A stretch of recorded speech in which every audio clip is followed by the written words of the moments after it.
People who believe in the globe can't measure the globe. That's the biggest problem. So when NASA presents a photograph of Earth from space, when you see the globe that NASA presents from space, how do you know that it's supposed to look like that? I mean, the answer is you don't know. There's no way for you to know, obviously. What this comes down to is trust. Are we allowed to trust and verify? Can we verify? Is it okay to verify that what the government says is true? There's a big word called civic duty. Civic duty. Do you have a civic duty to make sure your government is telling the truth? There been any more freakouts and meltdowns over the Yoder list?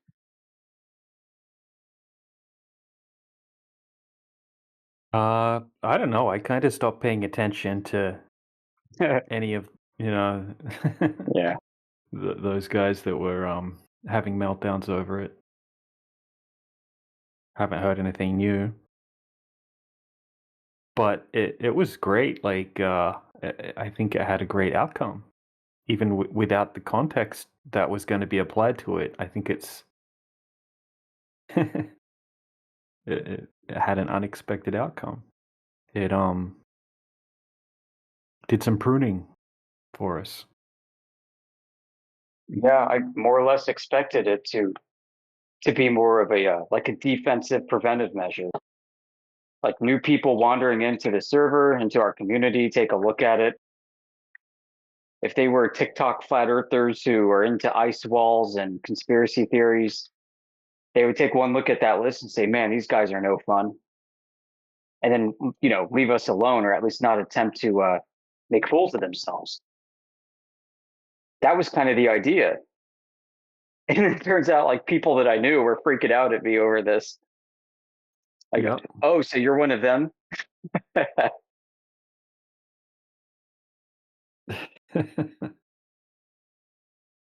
Yeah, I get it, guys. Like, flat Earth is a lot of fun when you can speculate about science fiction.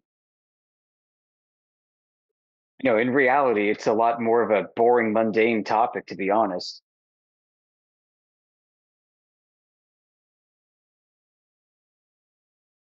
Like, we spend hours in here every day discussing measurements, and some technical concepts, and philosophy. The rest of the world would rather, you know, watch movies and sports and gab about politics. And the conspiracy people would just love to talk about reptilians and ice walls and UFOs, Nazis in Antarctica, whatever. Mhm. Yeah, this is more like analyzing and dismantling the source code. Yeah.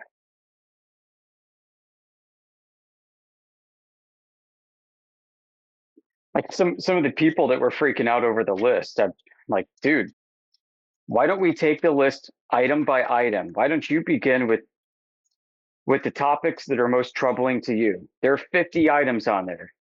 Which one bothers you? Well, it's really about that you're trying to stifle free speech, Yoder. What do you mean by that? No, let's talk about the list. What's the problem with the list? You're making a list of things we're not allowed to talk about.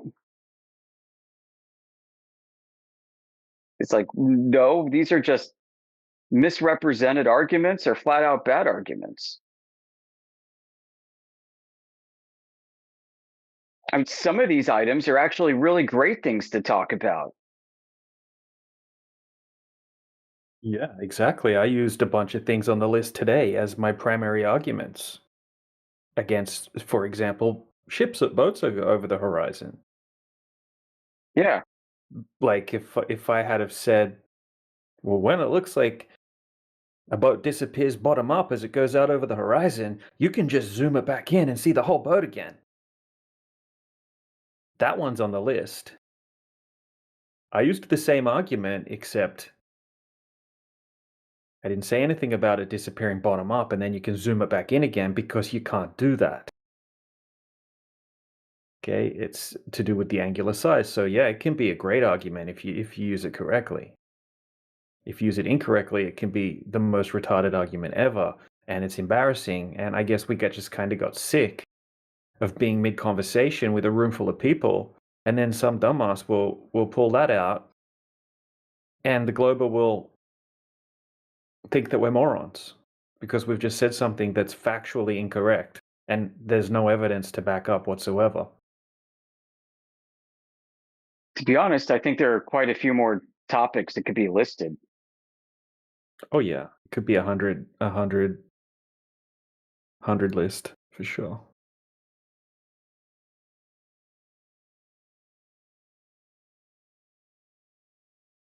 Like saying all stars move east to west. That's not enough.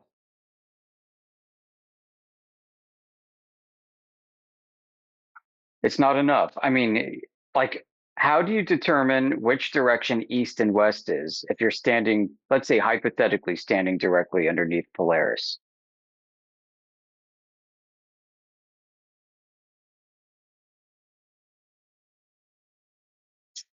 And I say go east. Where do you go?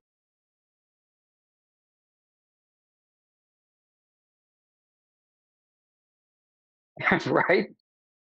Yeah. Right. So you can still use this. You could say maybe all stars move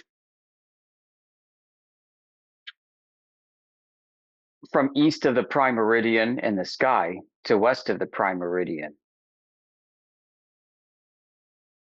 You can conjure up the celestial sphere model if you want. You got prime meridian, and stars are rotating east of it to west of it.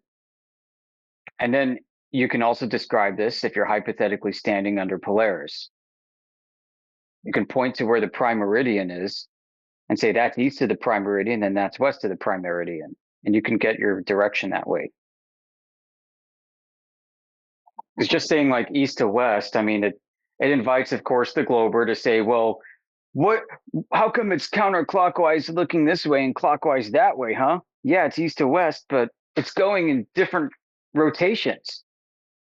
And then you say, well, it's because you turned around and you rotated, and now you're seeing it from you're seeing what was in back of you now in front of you, and just around and around it goes. And then it goes into like, well, do the stars actually rotate, or are they just like tracing arcs? And do those arcs complete a circle or ellipses? Do the stars connect to each other? Like if you could do a 24-hour time lapse from a location that sees the circumpolar stars, do the stars connect with their tails over 24 hours? The answer is no. Yeah. It's almost like we're reversing the burden of proof onto ourselves in a way. Yeah, that's a good Like way to put it. same with the eclipse when they bring up eclipses as well. Rather than just you know you can just kind of end it right there by bringing the conversation back down to earth and the prerequisites of their claim having to be present in reality for their claim to be true. And if there's no curvature measured on the surface, then whatever's happening up in the sky is happening above a flat earth. And there's no way for us to validate how the sky works, and it could be something way beyond our comprehension, which it clearly is.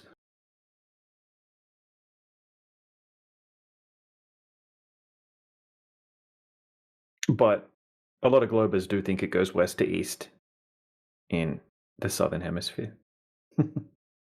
Yeah, we've heard that. Yep. Quite often.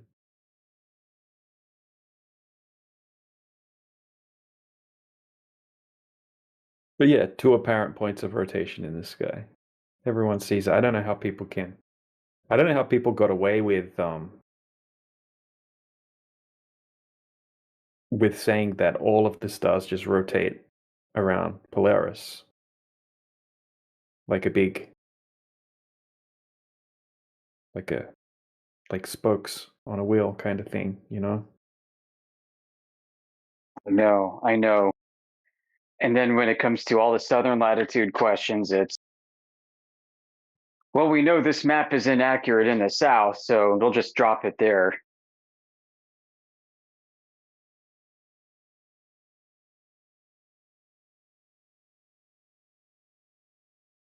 Well, how do you know that? Oh, and by the way, east and west are arcs around a spherical surface, globe or flat. They're ultimately referring to directions in the celestial sphere model of the stars. Model being, imaginary concept of how it should work.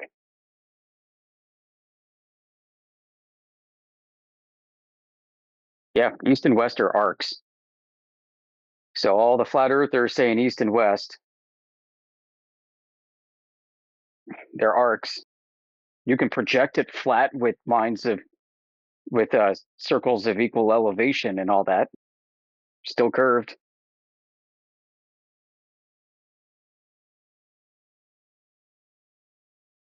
Still projected.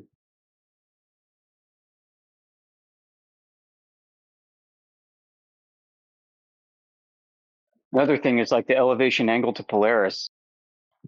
Yeah, that's great, but that's only taking a limited portion of the sky, and it's almost in a way strawmanning what the claim is. Utilizing Polaris alone to get latitude is not enough to determine the whole topology of the sky itself if you're trying to measure it in the way that it's being done, because the way that you're supposed to measure the whole thing is to conceive of it as a sphere in the sky.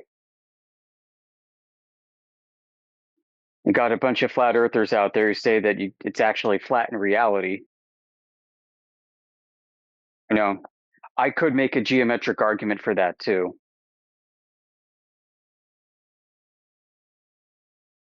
But I don't think it's very strong.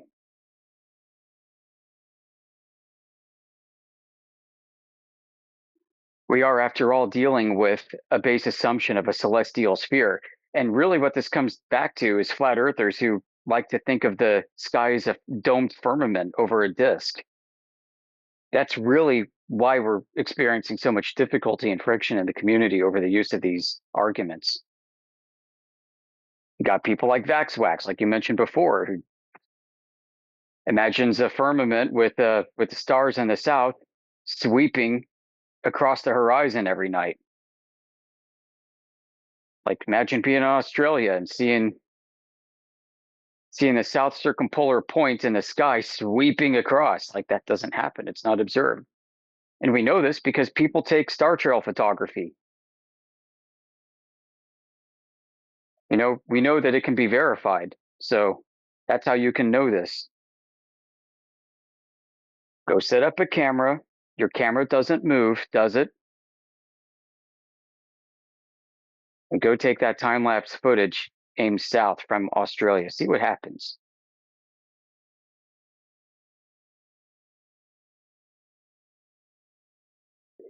And it gets really messy, man. Like it gets worse in a way. Like, if you're going to use the celestial sphere for a flat Earth, well, then what happens when you look south and you see the Southern Cross below the south solar point of rotation, celestial point of rotation? Just like in the north, if you're to see the Big Dipper underneath Polaris. In the north, you're like, yeah, no problem. I'll just take an airplane from Canada to Russia. And I'll watch Polaris rotate up overhead. Assuming I can do this like at light speed, basically, I can then be at the GP of one of the stars on the Big Dipper that was under it, effectively flying over the North Pole, right? Well, Southerners who are southern latitude biased look at the South the same way that Northerners look at the North. And so when they see the Southern Cross hanging out underneath sigma octans, do they imagine themselves taking a plane and being able to do the same thing as I described in the North? Guarantee all the Globers do. But what does this mean for flat Earth? If the celestial sphere is going to be consistently applied everywhere, what does that mean? Well, Yeah, that's a problem, folks. It's a problem because there's an inconsistency of the topology and the logic behind it.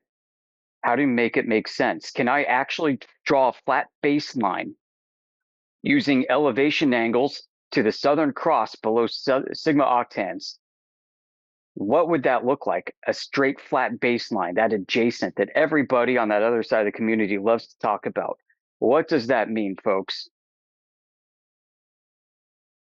I'm hanging out in Hobart, Tasmania, and I'm looking south and I see GA Crooks hanging out underneath Sigma Octantis, and I check my astronomical almanac and I say, oh hey, look at that. That star is right above somebody in southern Chile. And I should draw a flat baseline, right? Because I'm using an elevation angle. I'm using an elevation angle to get that adjacent, right? So shouldn't the Earth be flat that connects Hobart to southern Chile? What does that go across?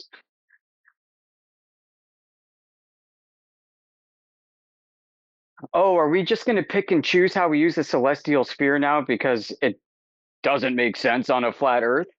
Well, these are the problems, folks, that many people, even on our side of the community, also don't want to talk about or mention. I'm willing to talk about them. They're problems because it goes back to reifying the damn celestial sphere as something that exists in reality in the first place. And then you get this confusion where you say, okay, so you're utilizing the sky as a sphere or a dome, flat earther, but then you're also telling us it's mathematically flat. Well, explain this observation.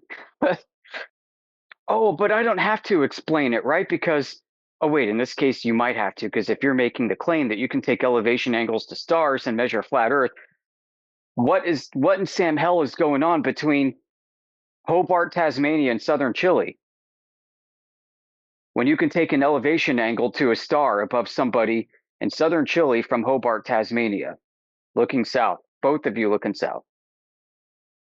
Is that adjacent flat?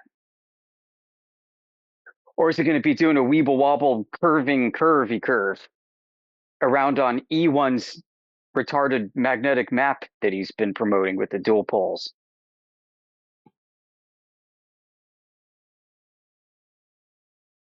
Hello, Hello. Yoder, can you convince me that Earth is flat, or that we don't know I what would rather not. shape of Earth is? I'd rather not be the one to convince you. I would like to tell you why I'm convinced, but I can't make Okay, you convinced. okay, Because fair. if you listen, if Earth is flat, would you want to know for sure, for real? Or Yes, yes. nah, not really. I want to know, how do you know? How do you claim to that conclusion? That's great. Yep. Well, I decided to test the Earth and I made a measurement and observation myself. And I can't measure a globe out of anything that I do with the Earth. And then I met other people in our community, 24/7 Flat Earth, who had the same problem. They went out and they tried to observe and measure a globe and they couldn't get a globe out of it either.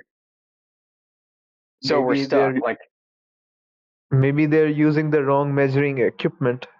Don't you think that? yeah, that's a good thought, right? So what have we all done? We've done laser tests all over surfaces of water over the Earth. We've done long distance surveying. We've done Hmm. microwave links from tower to tower. Hmm. We've done high altitude infrared observations. Hmm. We've done above the surface of the Earth super zooms. We Hmm. can see too far. We can communicate too far. And we can replicate our observations all over the place in any condition. Yeah, so scientists call it horizon. So scientists say that however far you see, it is gonna feel like a straight line. Well, is So that horizon the curvature of a globe? the is how No. far you can see. Right. Like, So I agree with that. And flat earthers agree too. So where's the curve? There's the thing though. You can see that because humans are really small creatures, and Earth is very big, right? So So you sound like a flat earther right now. Keep going. do I? I don't- so Yeah, keep so telling me how if flat it looks. Keep telling me how flat it looks. And also keep telling me how you wouldn't know it's a globe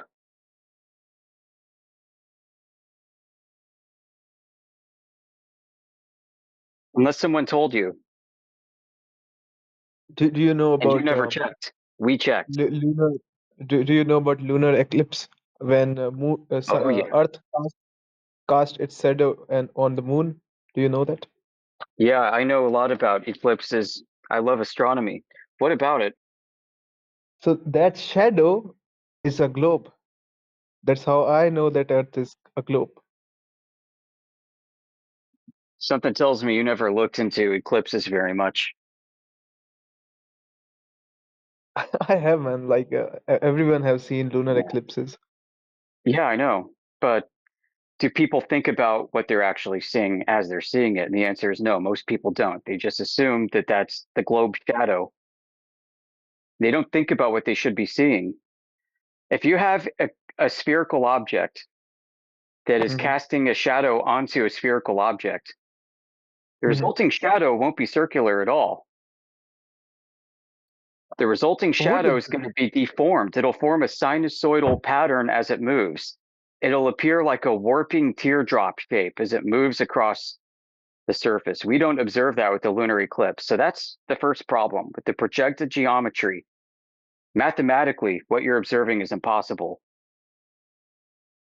if you believe that Earth is a globe, that is. can you explain it by sending some images?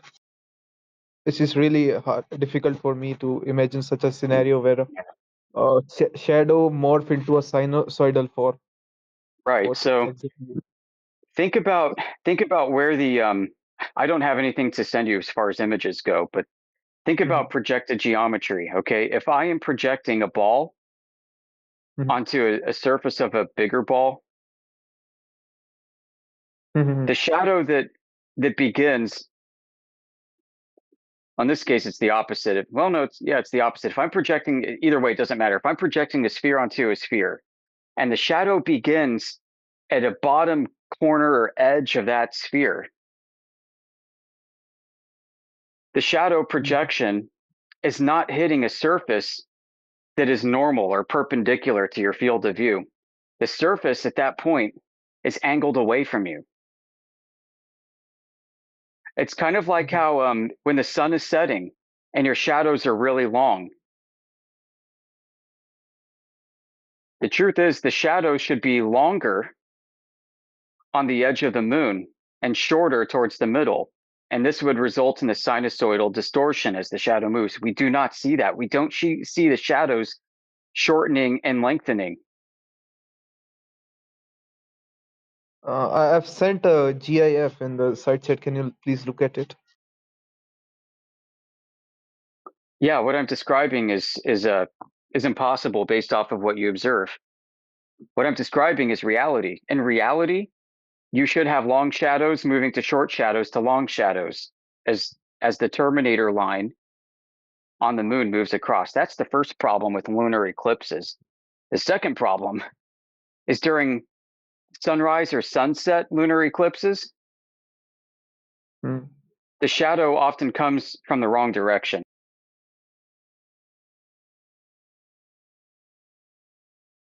I see. I see.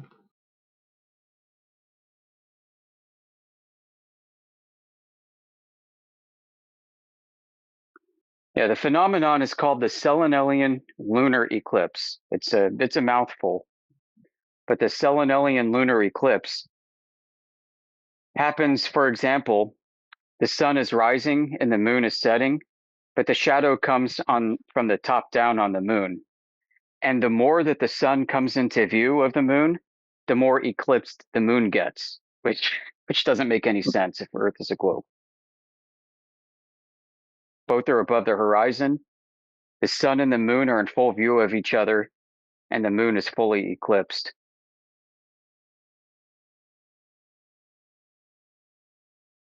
Do you believe in gravity?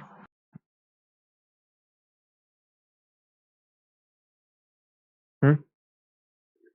I think gravity is not well defined.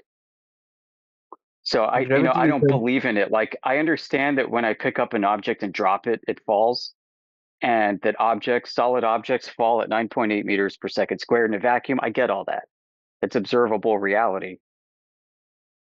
What I yes. don't what I don't accept is that it's a magical space force. It's not a space force. It's rather a mass force. So if you Well, have you need mass, I to have explain mass. space, don't you? Though that's the problem, Um, right? And it's also not a force, according to relativity, at least, oh yeah, yes. right? I Because if it was, it would violate entropy laws of gas, which is another problem. How the hell are we breathing pressurized air inside a gigantic expanding space vacuum? Relativity.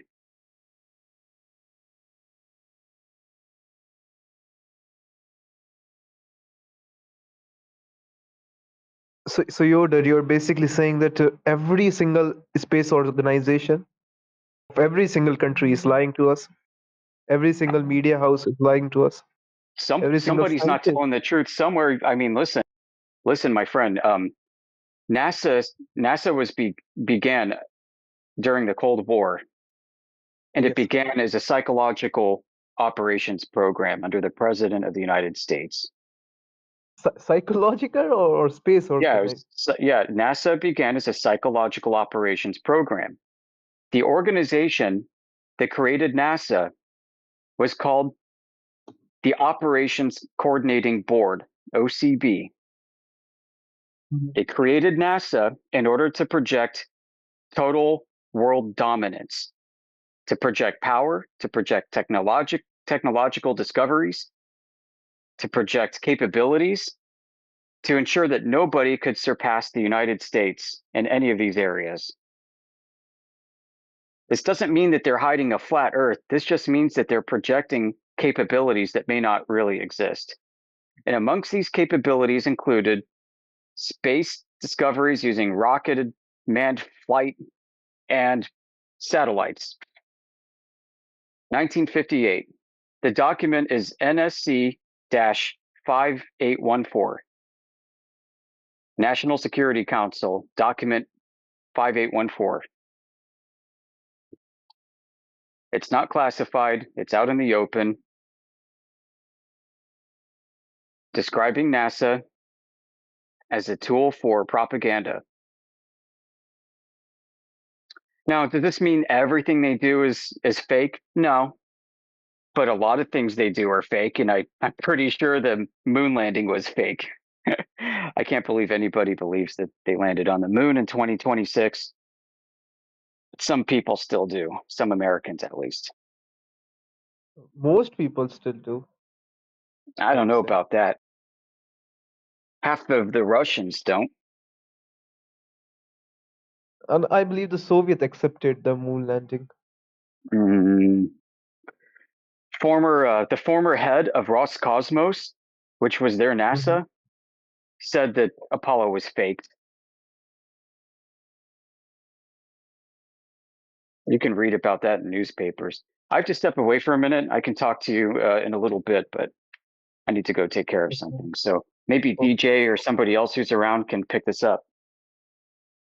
DJ, hello? DJ?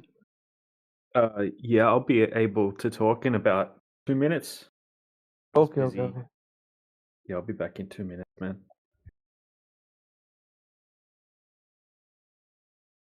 I was gonna argue about the horizon, but someone already did in chat. So, Well, what were you gonna argue about the horizon? yeah, like what happened yesterday, right? So yeah, Yeah, you horizons. remember? Well, I don't know. I had a lot of conversations yesterday about the horizon. Oh, the one I started yesterday. Yeah, can you Like, refresh my memory on the specifics? when I said is the horizon opposite here or not? So I got a definition, and someone, I don't remember his name, but someone started talking about how the horizon is flat and the Earth is also flat. Mm-hmm. hmm So I started talking about how the horizon isn't really flat, and then you came and he said the horizon is flat just like Earth, but there's layers to it, right? Layers like a blanket. No, not layers. I don't remember the word, but I was like something like that. I haven't slept, so Yeah, horizon's the apparent location where the sky and the ground meet. yeah. On a globe, it would be a byproduct of Earth curvature. It would be at a predictable distance based off the height of the observer, and anything that goes beyond it would start to become physically hidden behind it. Just like light, yeah. Anything that was beyond the horizon, like a boat or a building or a person or anything like that. Yeah, you told me about the lake problem yesterday, right? Yeah, any problem, whether it be the ocean or a lake or anywhere. Mhm. Yeah, so on a globe, the horizon would have to be the physical geometric limitation due to the curvature of the Earth. Uh-huh. So And if the there's Earth no, is flat, we can see the horizon from any viewed distance, right? well, on a flat surface, the horizon is just a limitation of how far you can see due to the way your perspective works, and then it will be apparent because of the atmospheric conditions on So the telescope particular you day. can't see it. A telescope's just magnifying what you can see in the distance.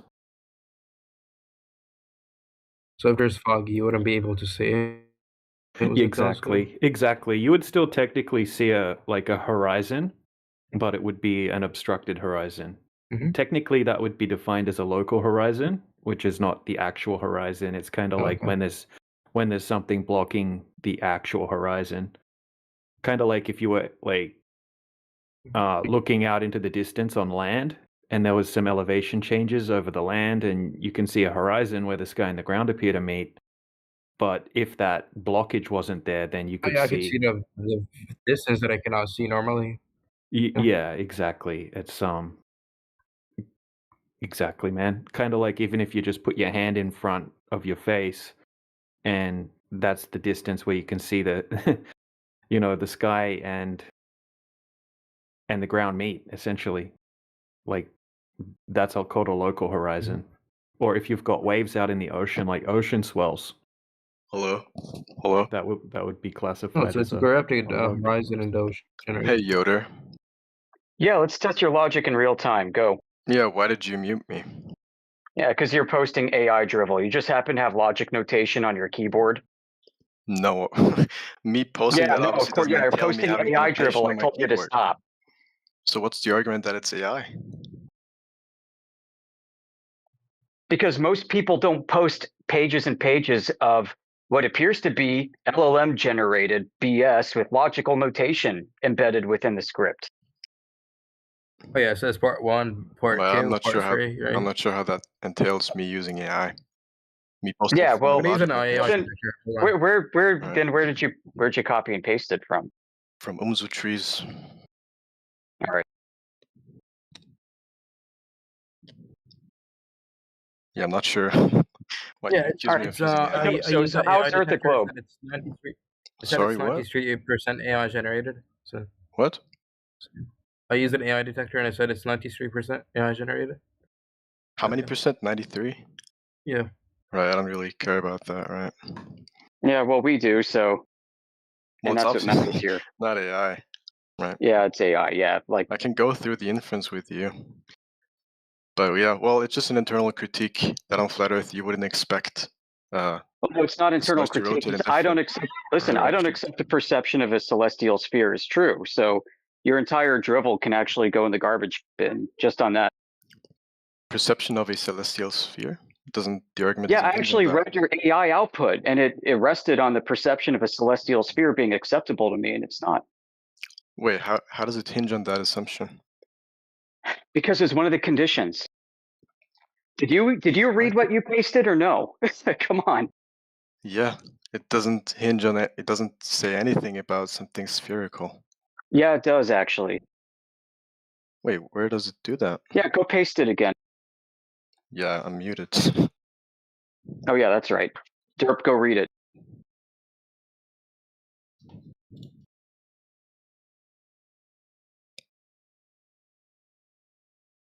Can I post it or no? Go read it. Yeah, it says nothing about spherical Go read objects. it. Yeah, I'm reading it at the moment. Out loud. Right. Read it to the audience. Let's hear you. Yeah, if an object is perceived as rotating counterclockwise from vantage point A, then for all vantage points B, if vantage Pause. point A is on the same side of the rotational plane as vantage point B, then the Pause. object will be perceived. There's a sphere. You're describing a sphere. Where? You're talking about celestials rotating.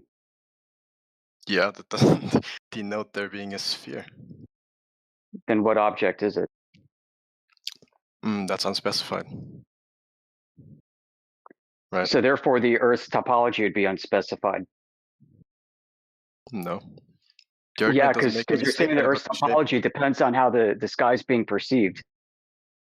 Yeah, the argument So obviously doesn't you're make done a on 2 statement about points. So that. do you care to make another argument, please? Yeah, the argument doesn't hinge on the shape of the objects in the sky. It's an internal critique, right? I could just assume the Earth is flat. It still wouldn't make sense, right?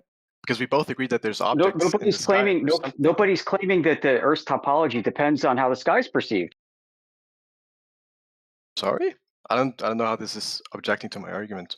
Yeah, listen. Nobody here has made the claim that the topology of Earth is figured out by how one perceives the sky to move, as you claim that is. So it's not a valid internal critique. Wait, what? I haven't claimed that.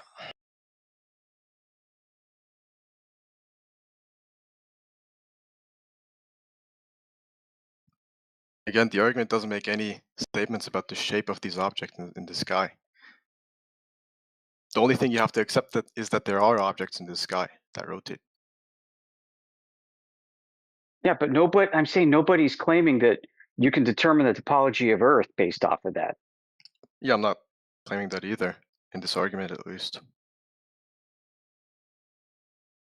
That's completely extraneous to the argument. No, because it's talking about how objects move relative to your vantage point on the Earth. No, the argument actually assumes a flat Earth and then derives a contradiction of that. Right, so it's a straw man. Exactly as I pointed out, nobody's Wait. claiming that you can derive how the Earth is formed based off of how the sky is perceived. Yeah, the argument doesn't subjectively. do that though, so it's not a Yes, straw it man. does. That's the whole argument. Go ahead and read No. the whole thing for the audience. I won't interrupt. Sure, if an object is perceived as rotating counterclockwise from vantage point A, then for all vantage points B, if vantage point A is on the same side of the rotational plane as vantage point B, then the object will be perceived as rotating counterclockwise from vantage point B, as long as you're looking towards the rotational plane. Then, wait, let me just drink. Yeah, what plane?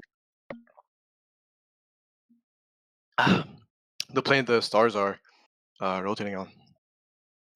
Yeah, so we don't claim a plane, so it's not an internal critique. You don't, wait, the It's a straw man. You are straw manning us quite literally right now, and you're trying to wiggle out of it. Wait, so do you think the objects in the sky are not rotating? I told you I'm not making that claim, and nobody here has. Nobody said it's rotating on a plane. Well, the plane just doesn't denote any specific geometric configuration. Just A plane is a geometric configuration. Ding dong. Try again. right. Look, I don't need your rhetoric. So in that case, obviously, it doesn't denote anything three-dimensional, right? It's just stating that if something rotates, and this should be pretty logical. If something rotates, obviously it rotates along a specific plane. Reality, or is that based off of a perceived plane? I'm not sure what that's asking. Right, because what we're talking about is whether or not Earth is in reality a topological plane. Sure. All right, so is the sky in reality a topological plane, or is this just a mathematical perception? And it says perception a bunch of times in your text. No, it doesn't say perception. Yeah. It says that if you're perceiving something. Perceived, yeah, it's perception. Yeah. So as I'm saying, like, you're straw manning, and you're also mischaracterizing what we're saying in the process. Because we're not just overall, we're not defining the surface by how we're observing and perceiving the sky. So it's not an internal critique. This may work like on some flat Earth forums on TikTok or whatever, but it doesn't work here because we don't make those claims. Well, again, rotation will always assume or entail some sort of rotational plane along which it rotates. It doesn't denote anything about what's actually there. It exists as a concept in order to sort of like describe the rotation. All right.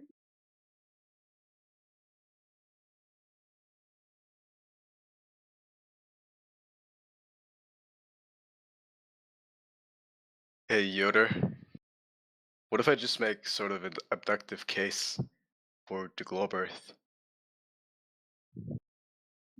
Deduction of the three main forms is the worst one to use because you can't prove anything. Right, well, the other ones would be induction and deduction. Obviously, a deductive account wouldn't make sense. So No, you can only prove by deduction, actually. I got to step back for a minute. Yeah, sure. The argument would just be as strong as the premises, which would be supported through induction.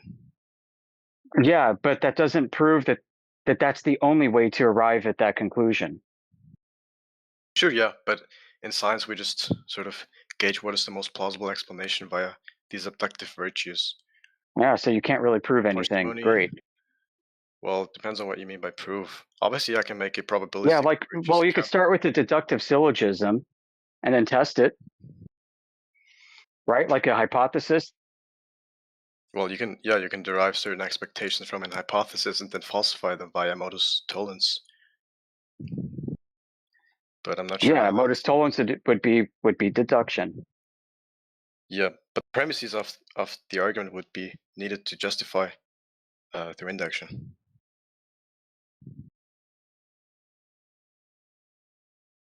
Like, it doesn't really matter if you use deduction or induction, since it doesn't matter if the logic. Deduction would make a stronger case.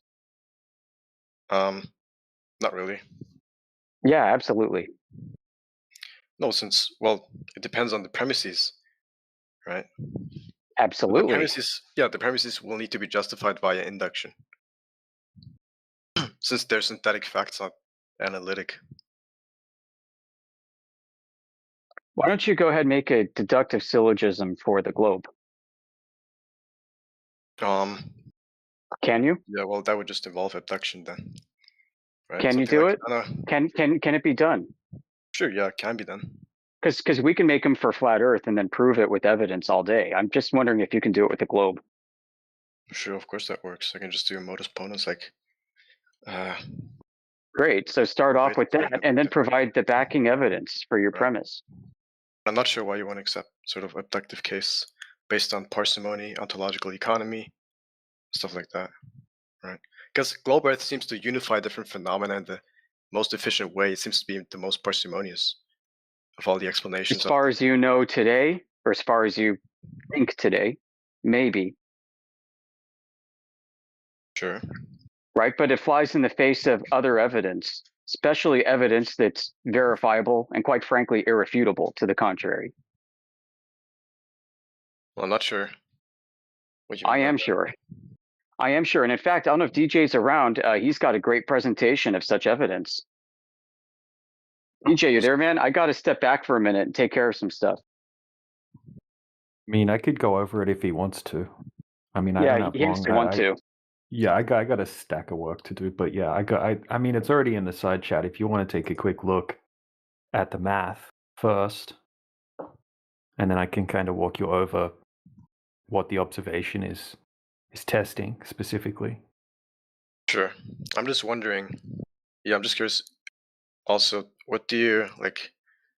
What if I just make an abductive count of the globe Earth, sort of make an inference to the best explanation? Well, then what if we present evidence that blows your premises to pieces? Sure, then we could talk about that, but yeah, we're going to skip over that part and do that right now. Why don't you take a look at the evidence?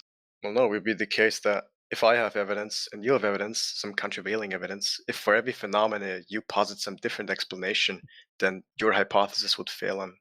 Oh yeah, I can challenge you today to go find a measurement of the globe, and you won't be able to do it.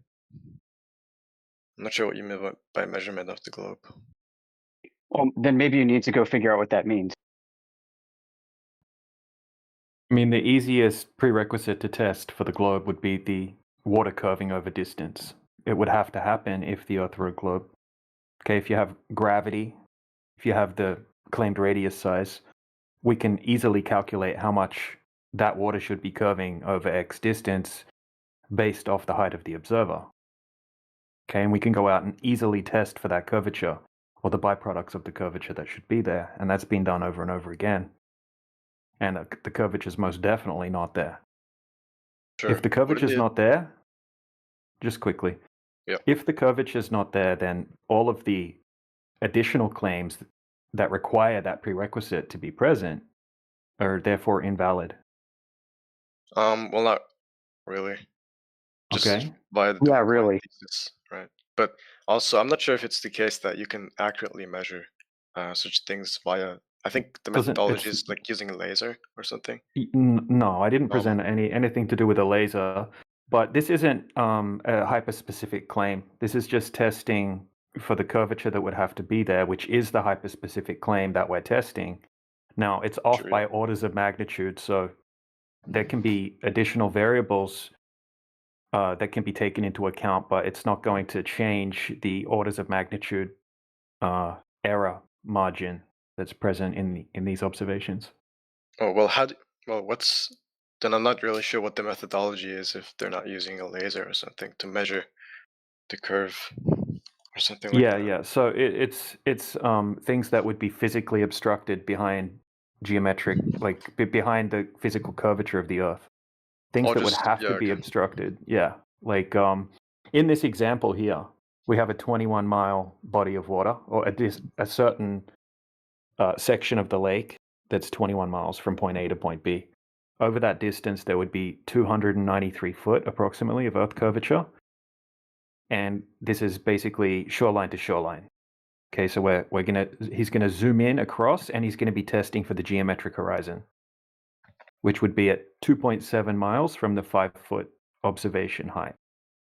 So anything beyond 2.73 miles would start to become obstructed behind the curvature of the Earth, physically obstructed. And the shoreline on the far side of the lake would be obstructed by about 223 feet, which is kind of like a 22, 23-story building. I see. Yep. All right, I'll watch that.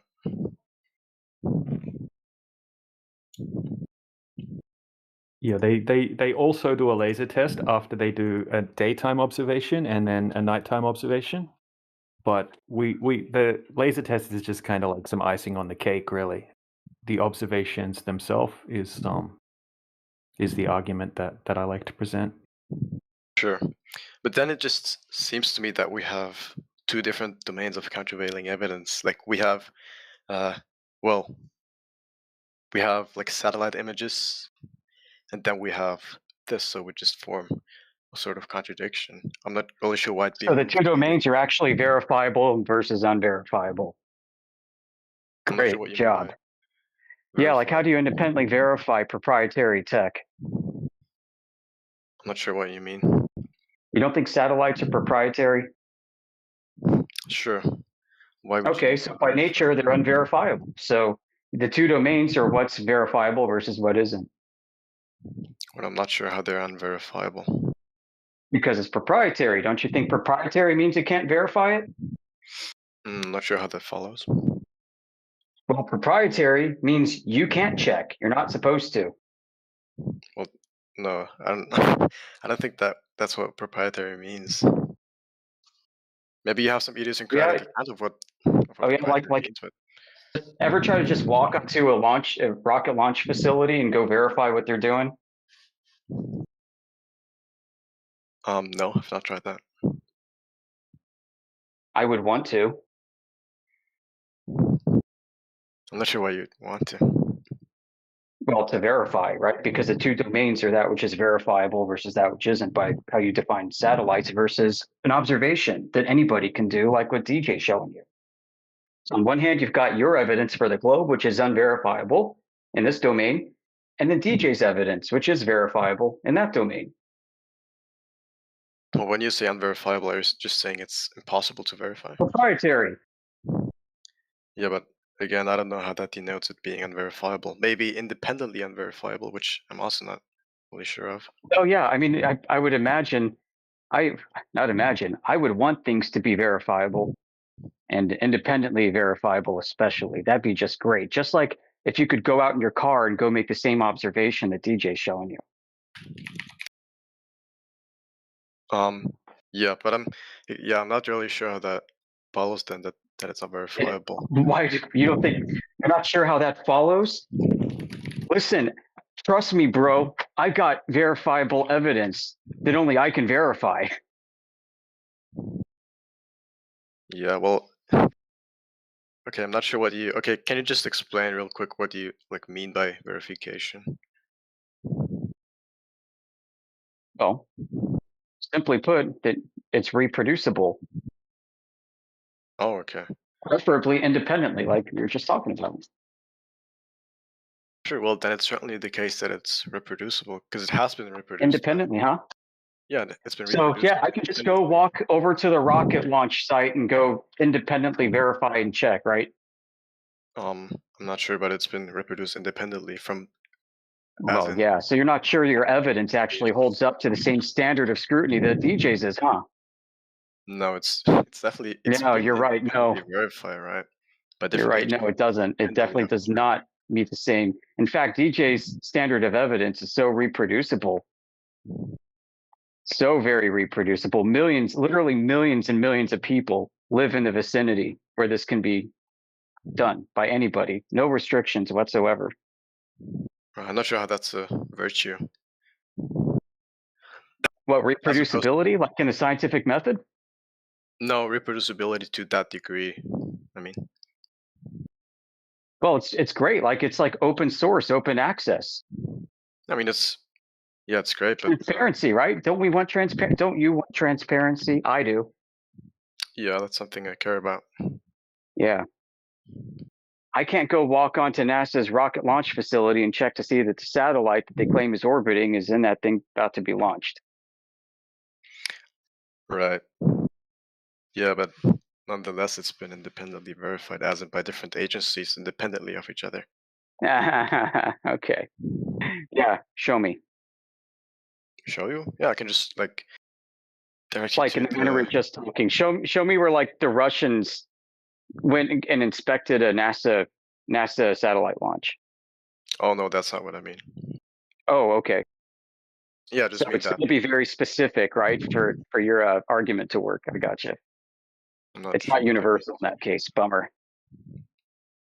I'm not sure what that means. No, it's been Well, independently. I guess you're not making a universal claim then, so It's that's been- fine. Look, if I'm not sure what that means or how that pertains to what I'm saying, but I'm Well, it just means you saying gotta that cherry pick your instances just that saying fit that- your argument. by verifying, you just mean reproducible, and it has been reproduced independently of the different agencies. Yeah, and you're just going to go define independently in a way that's very not independent at all. It's very not transparent. Wait, is the NASA? That seems a independent bit of the dishonest, Japanese- doesn't that, folks? Is the NASA independent of the Japanese Space Agency? Because I would say so. I don't know, is it? I know that I am independent of NASA. Sure. I don't see how that answers my question. Well, I don't know. I don't know if Sure. the Japanese Space Agency is independent of NASA or what that even would entail. Like how would that independence be demonstrated? How would that be demonstrated? Well, that there's no sort of Go prove a negative now? Great. that there's no sort of Yeah, no sort of. So proving a negative now, Internal- that's not going to go well. Try something sort of else. rigorous internal connection between two or something like that, right? Yeah, see, this I ain't don't see a working. reason to Try assume something else. I don't see a reason to assume that they're sort of connected and not independent. That's your opinion then. Well, no, it's not just my opinion, right? Yeah, that absolutely is your opinion. Because I could say I see every reason to think that they are working together. Well, then what's the reason? Well, we can show you videos of Japanese and Americans together in a space station. So, I'm not referring to Well, nationality. I mean, how independent are they of each other? They are working together. Wait, are you just referring to a Japanese man and an American man in a space station? Well, I mean, from their respective space agencies, where they're supposed to be independent of each other, I guess. Oh yeah, I don't I don't know. think that denotes I don't know how dependence. you demonstrate that independence. Is my point. I can come up with plenty of cases where they look anything but independent of each other, and that's kind of what I'm trying to convey. And your case is that they're not independent of each other is that there's a Japanese man and an American space vehicle or something. Yeah, if that is true, then yeah, I mean that's not a case of independence, right? I mean that looks like they're completely working together. I mean, I would say that that's independent of dependence and independent. Sorry, extraneous to dependence and independence, right? Because we're not talking How'd you about justify it? nationality. Sorry, what? Yeah, how'd you justify it? How do I justify that they're independent? How would I go verify their independence either? So I mean, this is where it just gets really knotted up. It's like the fact of the matter is NASA's presenting proprietary tech, proprietary claims. Yeah, I'm not sure that you've made your case that that denotes that it's unverifiable. If by verifiable, you just mean reproducible, and it certainly is, at least under like Well, physical just modality. one aspect of verifiability, in my opinion, would be reproducibility. Okay. I mean, what we're sort of presenting here is reproducible by just about anyone. I mean, this is right here on the Earth, directly testing the thing in question. This would actually debunk the unverifiable images that you're talking about from the space agencies. This would be direct evidence against that, and you could go and do it yourself if you wanted to, like I did, just to check for yourself. But you're never going to be able to reproduce or go and check what they're giving you. You could just choose to trust. One condition is extraordinary. Yeah, you could choose to trust NASA and then choose to trust Japan and have blind faith in either of those, right? But this one that we're showing you, you can actually go and replicate this yourself, or you could do it very easily as well. I just don't understand how something being or something having the property of being replicatable easily is an at least a non-trivial virtue. Well, it's analogous to open sourcing software. The virtue lies in the transparency and the ease of reproduction. I mean, it's telling that the only rebuttal that you have of this observation is by saying pictures from space. I mean, if that's all you've got, then anyone listening to this stream is going to see that, okay, this guy can't rebut what they're presenting. He's just gone straight to appealing to pictures from outer space. That's how it's going to seem to the audience listening to this. Right. Well, I'm not really. That's not of my interest. But I mean, that's certainly not the only objection. I mean, there's different phenomena, different sort of extraneous phenomena that are each explained separate, in separate, with different explanations on flat Earth, which are all explained or unified under only a few common principles on the globe Earth. And so that would just be a theoretical virtue again. Is that begging the question? I mean, we're trying to determine if Earth is a globe in the first instance. Yeah, I'm not claiming that it is a globe. It's just the concept of a globe that would denote the sort of unification of different phenomena. Okay, so religious explanations can do the same thing with different phenomena. Oh Jesus, no, they can't. They can actually, yeah. They No, often were. Oh no, if you have some agential explanation, right? I don't see how that's of any interest because it's just so story, right? So the explanandum is just tailored to the explanans. which I don't see how that's explanatorily virtuous. Also, I mean, a Well, I'm not deity, claiming it is. right? Yeah. But a deity would just be compatible with every state of affairs in theory, and that's the problem with these intentional explanations or agential explanations, that they're compatible with, that they have no real constraints, right?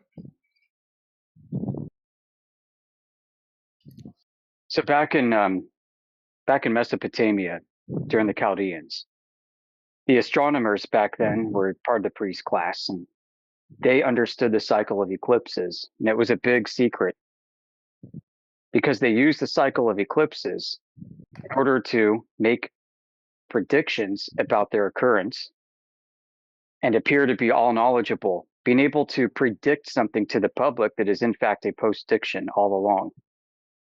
The cycle of eclipses, called the Saros cycle, Sar, coming from Babylonian, meaning lord or king, also derives from star. Sar, the Saros cycle, is a cycle of kings. They would do coronation events and welcome new kings and the birth of kings and so on whenever there was an eclipse with the Saros cycle.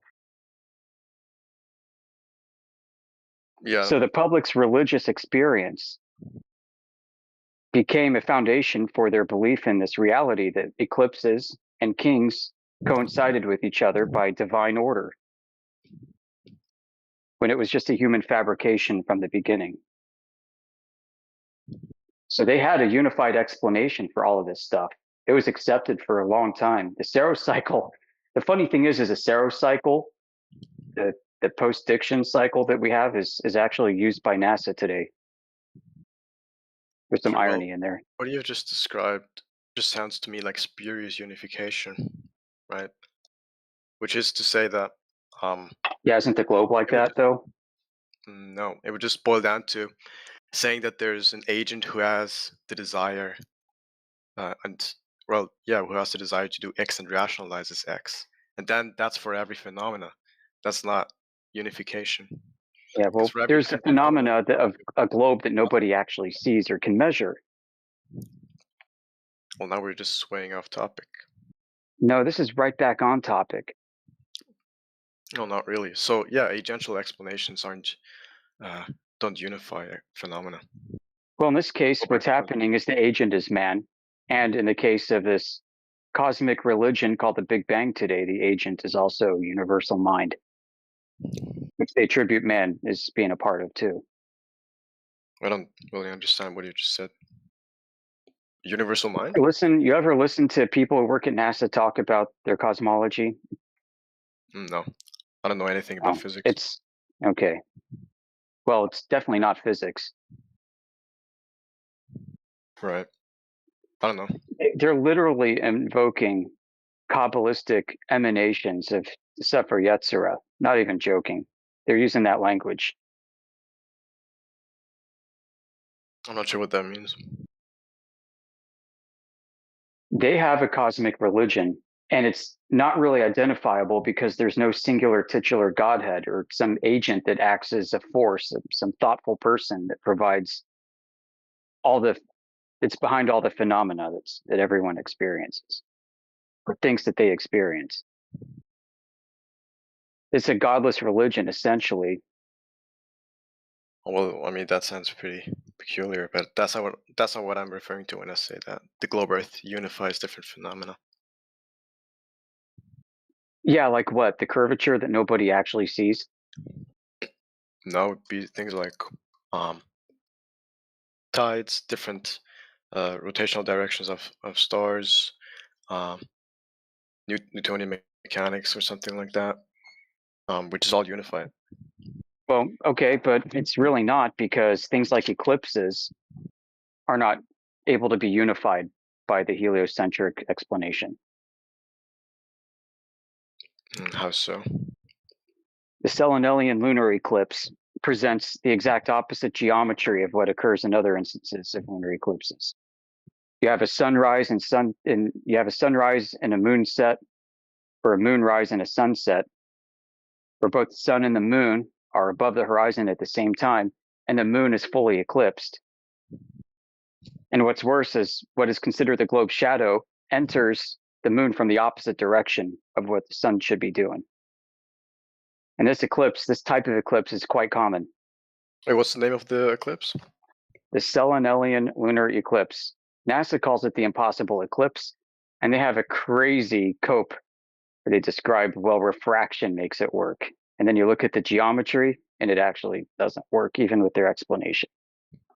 So that's just one instance. Another instance are sunrise and sunset solar eclipses. Anytime you see a sunrise or sunset, and the moon is at peak new moon and full syzygy alignment, it geometrically does not align with where the placement of the sun, moon, and Earth are in the heliocentric solar system. So what you see is actually an impossible geometric alignment if Earth is in a heliocentric system. So these are just two examples. And also the tides don't coincide with lunar phases. Why would they sort of coincide with them? Well, that's the claim, is that the moon is yanking on their bodies of water on the Earth. Oh yeah, but how would you derive the expectation that under certain lunar phases the water would behave differently? Oh, that's what I've heard claimed. I mean, that the tides are dependent on the moon's position. Oh yeah, but I mean, I don't know I guess the anything about phases that. are not quite that. But yeah, that the moon is not, the moon's location does not coincide with tidal interactions completely in all places of the Earth. There are quite a few exceptions. There's some places where there are three cases of peak tide throughout a 24-hour period, and most places it's two. Right, with the Selenelian lunar eclipse, why do you reject the explanation through atmospheric refraction? Because first off, the shadow, if the sun is coming up and the moon is setting, the shadow will enter the moon from the top, not the bottom. And then as the sun and the moon become closer and closer into full alignment with each other above the horizon, the moon gets more and more eclipsed. The irony being is the sun becomes in more direct contact with the moon, the more the moon gets eclipsed, which is kind of crazy.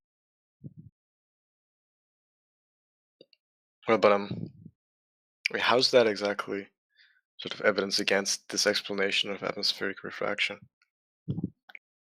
Well, this explanation doesn't describe the direction. The direction of the shadow over time. You don't get to see what's happening over time here. And also, how is it that the moon turns red if it's in full eclipse? You ever see a red shadow? Yeah, like a blood moon. Yeah, like you ever see a red shadow on Earth produced anywhere for any other reason? Or is this just a special plea? It's the scattering of light, Yoder. Scattering of light. Okay, so the sun and the moon are both in the sky. The moon is fully eclipsed now, and it goes from turning dark to now bright red. And it's supposedly sitting in the full shadow of the Earth. The diagram does not predict what happens in reality. You can look at the diagram that I've sent, GIF. Yeah, it doesn't comport with what we actually see, is what I'm telling you. How does it not comport with what we see? Because of the directions of the shadows, Right, do you have some the video? phenomena that are observed over time. Do you have some video or something? So I'm not Andy, sure I don't. I mean, we can direct you to our home server. We got tons of videos over there. Okay. I've sent the video of lunar eclipse. In this video, we can see that the initial color is red, and it gets black as the eclipse ends. Cool, red shadows, awesome. This ain't Due even to a Selenelian eclipse like what we're talking about, but still a problem. Due to scattering of light, red color travel the most due to its longer wavelength.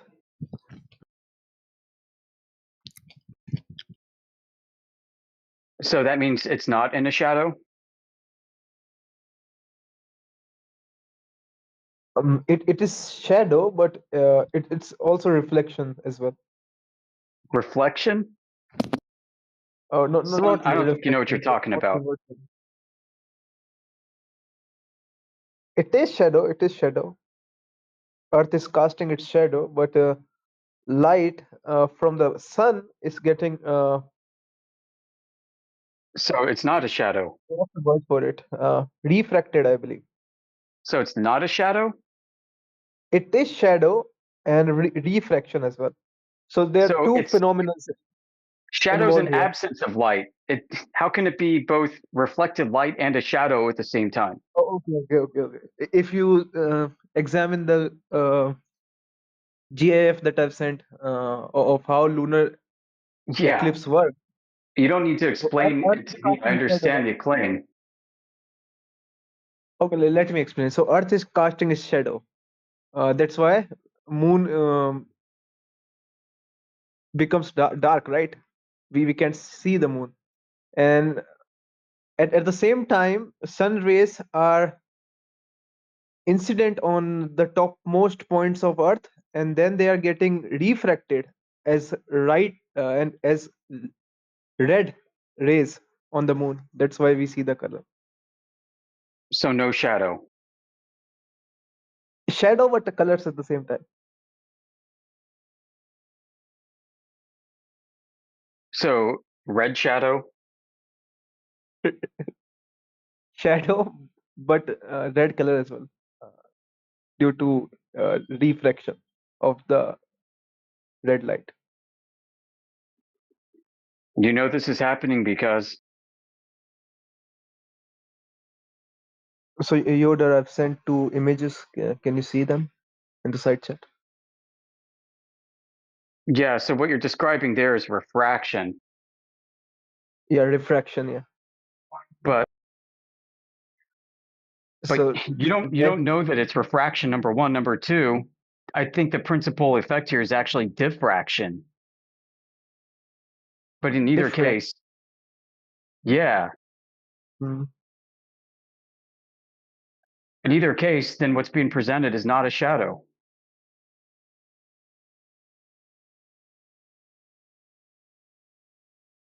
Oh yeah. It could be diffraction as well. Yeah. So how do we know? Like, which is it? Which one of one versus? Nobody knows. This is just a satisfying explanation to keep the globe alive. But the problem is during the Stellanellian eclipse, the shadow directions are the opposite of the motions of the celestial bodies. By the way, Yoder, see the image that I've sent. It's the top view from Mount Everest. We can see the curvature. No, that's Are you BS geometrically. You know why? Why? Because I've done the math. I can show you the math. Yeah, that's obviously, beyond obviously, just a lens distortion effect that's taking place right there.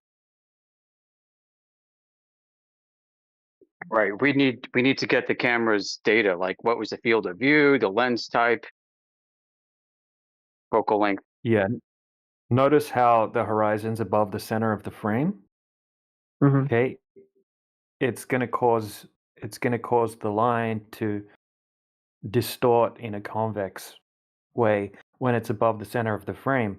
If you could find more footage from that exact footage right there that you showed, if he just panned the camera up a little bit and that horizon dropped below the center of the frame, it's going to be curving the wrong direction. So I'll show you some footage from the top of Mount Everest right here, where we can see the horizon is at the center of the frame. And he also does a 360-degree pan around, and you don't see any curvature. And this isn't proof of flat or globe, because from this height you wouldn't see any curvature anyway. But from the top of Mount Everest, yeah, we just see a flat horizon. Even from 4 times that height, if we send up a non-fisheye lens camera, we don't see any curvature, like a weather balloon height, for example.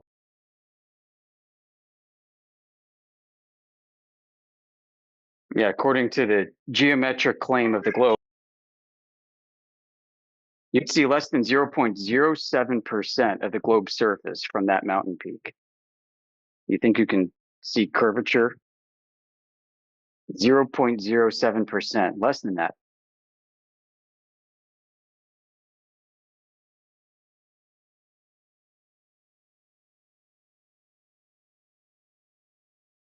I see. Yeah. So if we were to take this same, let's say that was it. I mean, your camera would have to be such that it's angling downward. And if you were to do a 360 shot,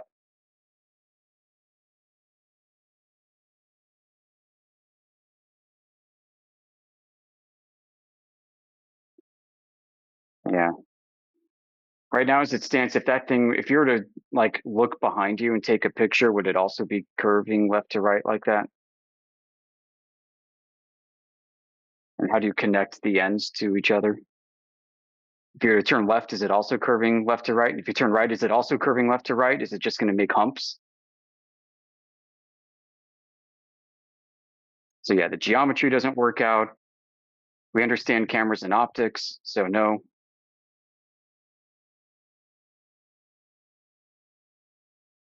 Barrel distortion is a reality. I mean, you can, like basic camera software will do barrel distortion lens fixes for you. What you do is you upload the raw image, and the raw image contains metadata from the lens that was used to take the picture. And then the software queries a database, performs calculations, and then flattens and straightens out the image again.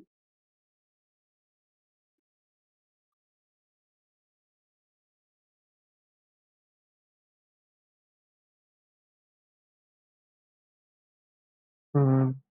Do you know about the North Star? Yeah. North Star.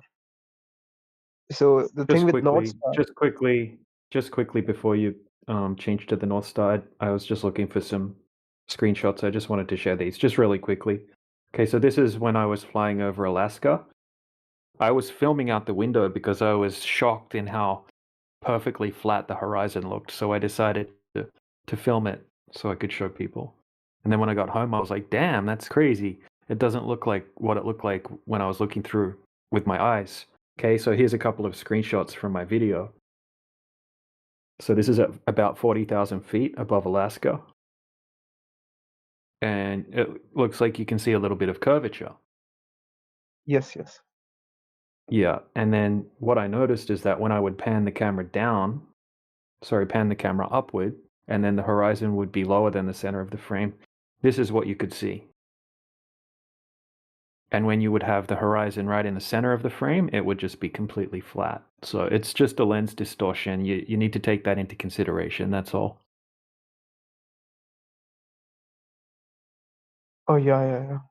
That's Yeah. weird. Cool. Yeah.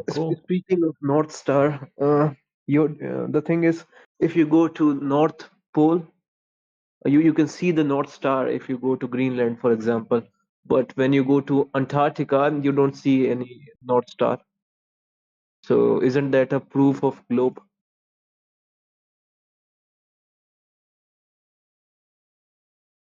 No, it's the way our perspective works. We have a limitation. Things will converge towards the horizon as you move further away from them. And once they get below a certain degree in your vision, you're not able to see them anymore because of the angle of view. You're looking through a ton of air, Oh, shit. essentially, ton of atmosphere when you're looking over that distance. That's why we can't see stars when they're just slightly above the horizon because of the thickness or the opaque air that we're looking through. And things converge. It's just basic perspective. For example, if you were standing on it, just hypothetically, say you had a giant football field Mhm. and it was 100 kilometers across this giant football field, and you had a big light, like a big street lamp in the center of the field, and you were standing under it. As you move away, as you start backing away from the light, it's going to get lower and lower and lower in your field of view until eventually it's going to converge into the horizon. As you keep moving further and further away, you're not going to be able to see it anymore. It's just due to perspective and atmospheric extinction of light.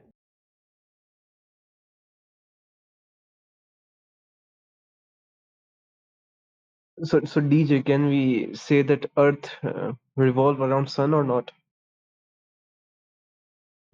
No.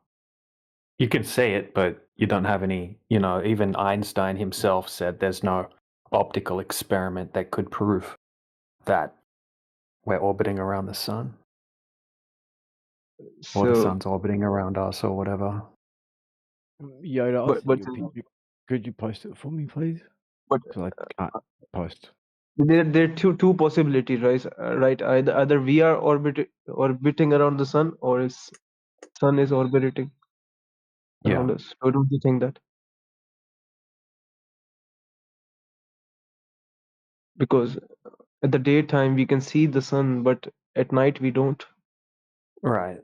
Or if you go down just a couple of 100 meters into the ocean during the daytime, you can't see the sun either. It's pitch black. You can't see any light from the sun at all because it can't push forever through a medium.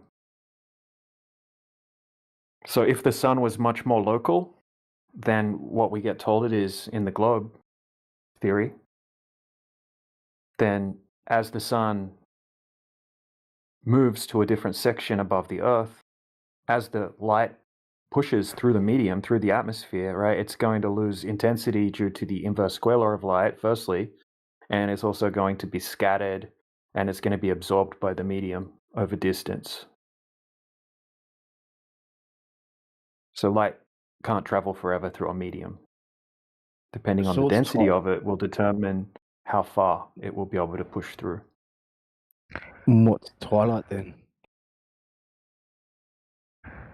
What's I've that? sent a GIF in the side chat. What do you think about this model? That's a straw man flat Earth model essentially. So that's kind of showing like a disk in space with a Mhm. with a globe projection map as the flat Earth.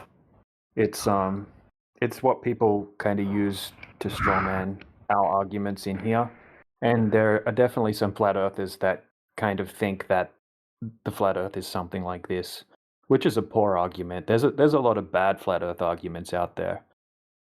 I will agree, and that could be one of them. But generally, this is used as like to straw man flat Earth. Yeah, we don't think that's what it is, and we absolutely don't think the Earth is like a disk floating in space,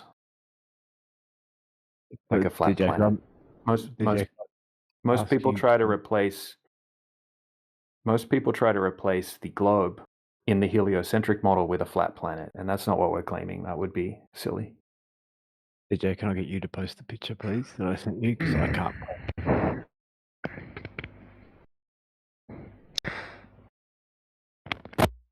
But DJ, like, what What do do you you think want to? about? Yeah, hold on a second, Richter. Yeah, what's that paradox? Yeah, I was saying, what do you think about gravity? Gravity. Yeah, so gravity is something that would cause the water to be curving on a globe. Okay, so you need a globe to have gravity. You need gravity to have a globe. If you're talking about mass attracting mass, for example, everything being pulled towards the center of the globe, it means that the water would have to be curving at a specific rate, depending on the size of the globe. It would have to be happening if gravity were true. And when we go out and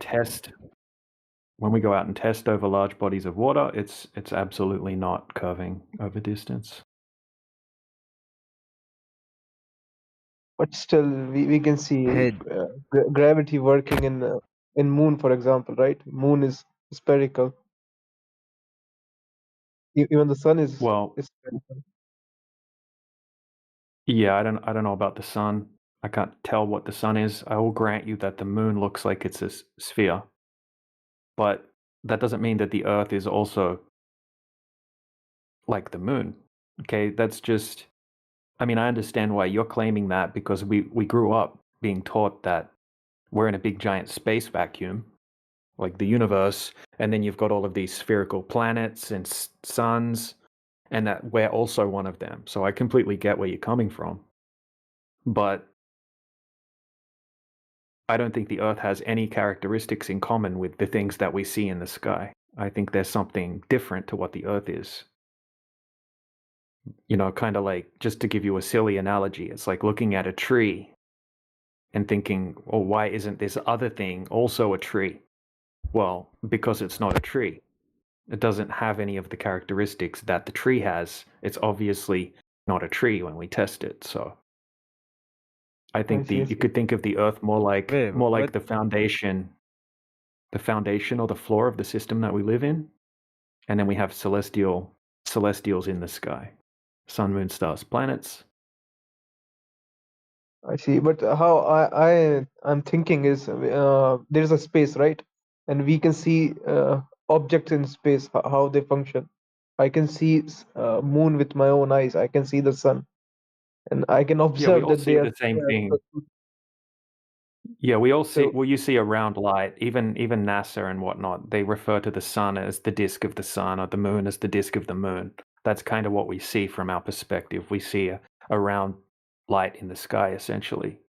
And we've been fed a whole big story surrounding what we can see, and we've been told that outer space is a big giant vacuum, 10 to the negative 17 Torr deep space vacuum, and that these things are certain distances away, and that suns are burning balls of plasma gas, right, in the vacuum of space. And I deny that claim, mm, because I would consider it textbook Whoa. definition pseudoscience. There's a logical gap, right? The logical gap is I look at the moon and conclude that Earth is a globe as a consequence of that observation. yeah, that's what I'm doing. Yeah. Yeah, I get why you're doing it.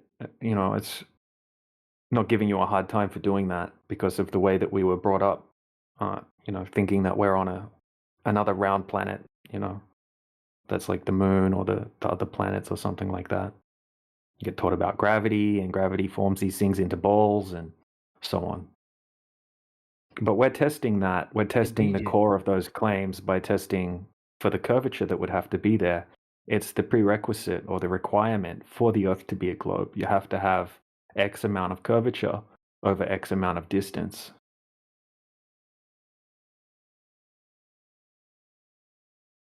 I see.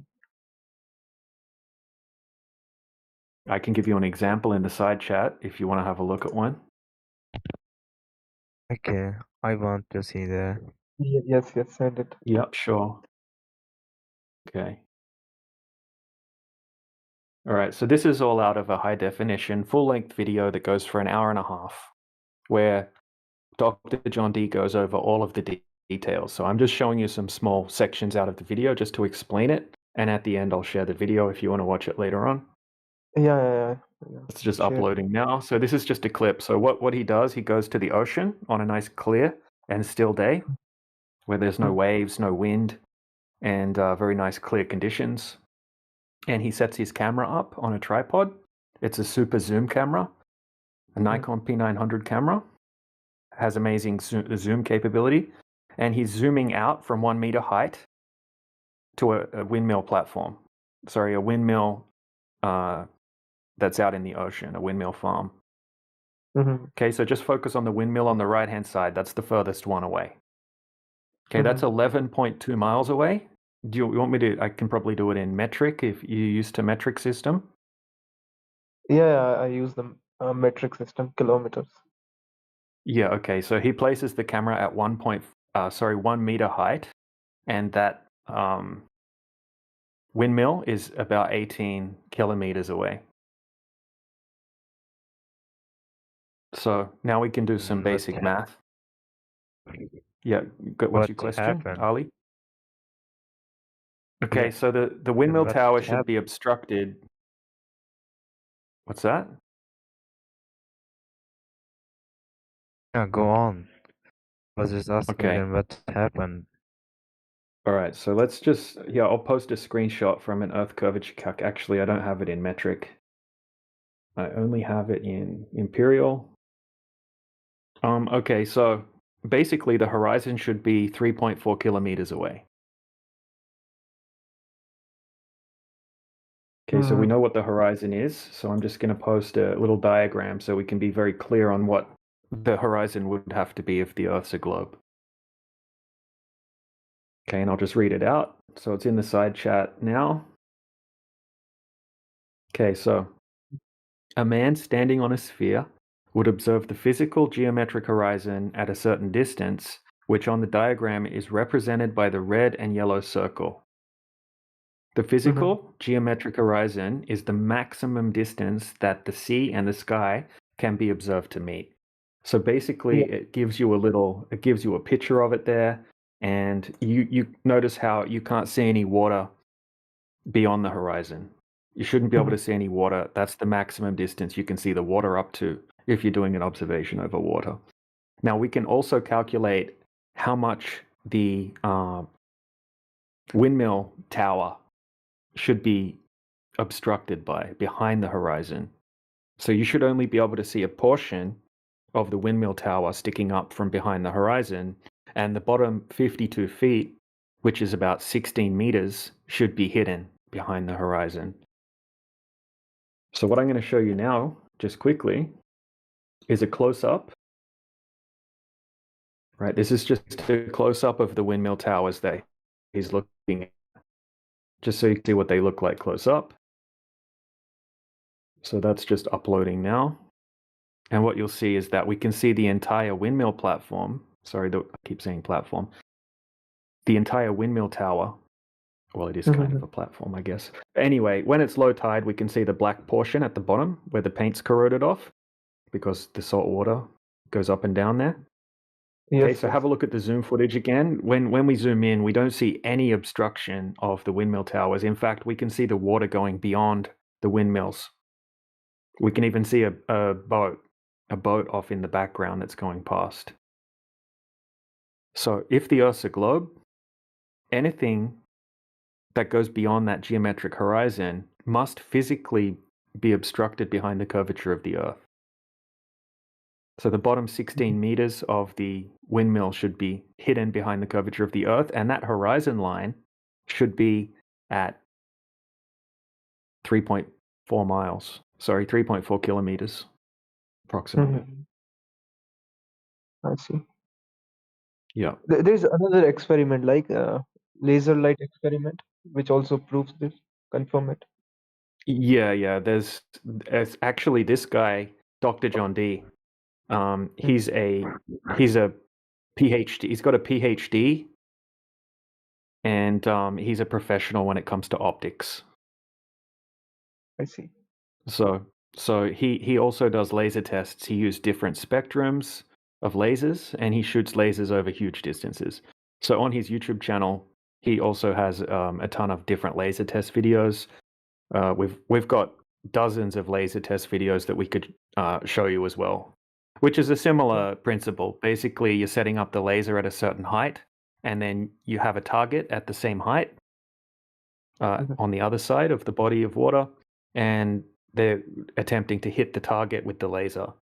And if the Earth were a globe, then the laser should be way, way up in the air and shouldn't hit the target. But the lasers hit the targets consistently.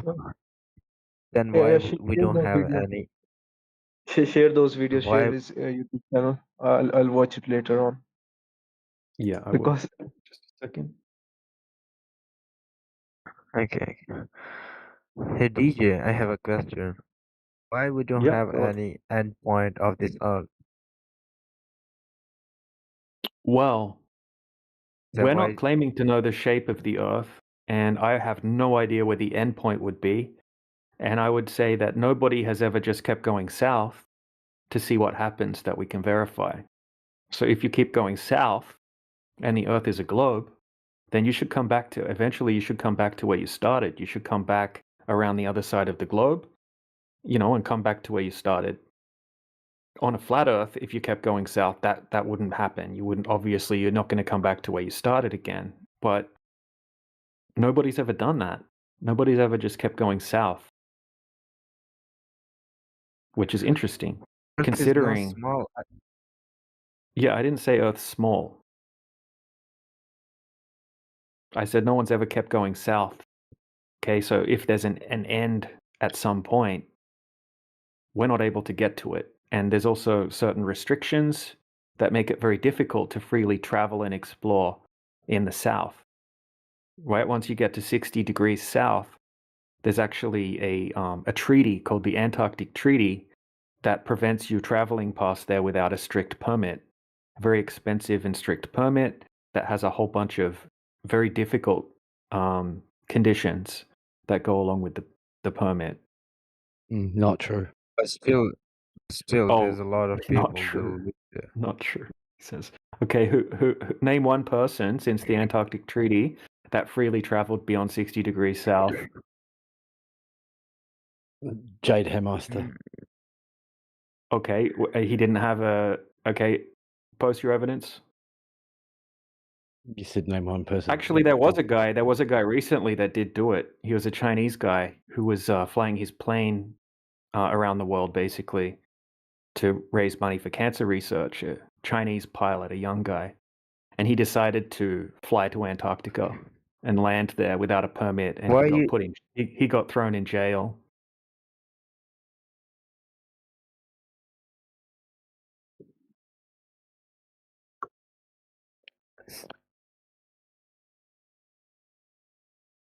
That's the same thing. uh, Also in the Arctic Ocean, not in just Antarctic. Well, not really. You can travel to the north. Okay, they don't have the same type of restrictions, even though it is monitored, but they don't have the same type of restrictions as they do in the south. So in the You 50s, mean we? they came up with the Antarctic Treaty, and yeah, you're not allowed to travel beyond 60 degrees south without a permit, without permission. Who's not allowing you or Who's travel? not Who's not allowing you? allowing? Yeah, so all of the countries basically that signed the Antarctic Treaty, which is it's over 50 something countries that have signed it now. Yeah, who's not allowing you? It's I can find you the permit if you want to have a look, right? So on my server, Pickled Minds, there's a whole section called Antarctic Treaty. Refracted Space Ghost just put it in the side chat. So there's a whole channel dedicated to the Antarctic Treaty. If you want to go and read all about Okay. it, you can do that. Okay. Or the treaty itself is only 6 pages long. It's not difficult reading either. Mm, See the geopolitics. There's America, China, and Russia. They are a big enemies for each other. But if the Earth is not globe, then why they didn't talk about it?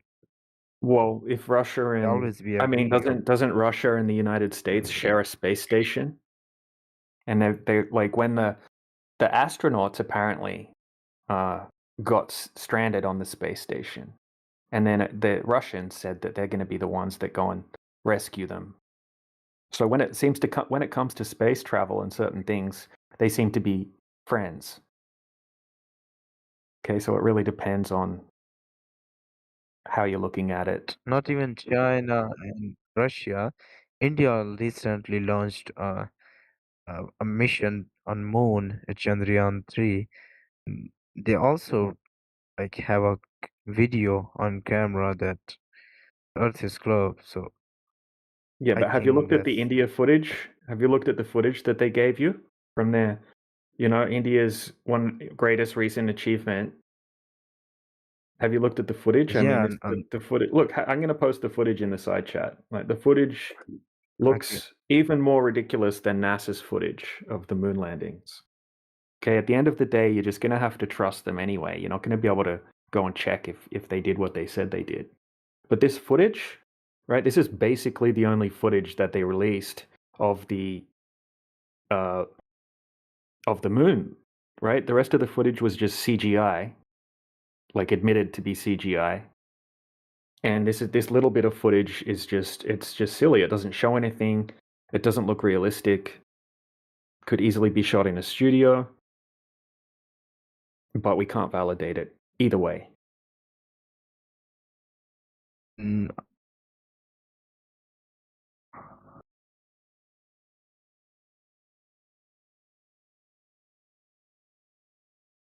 I don't think that is real.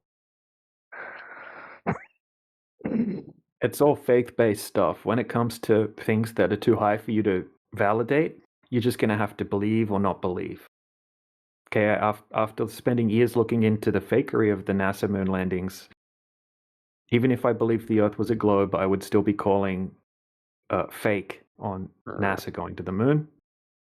And the Indian footage, I mean, most of the Indian people that come in here also agree that the footage looks very fake and that they probably faked it.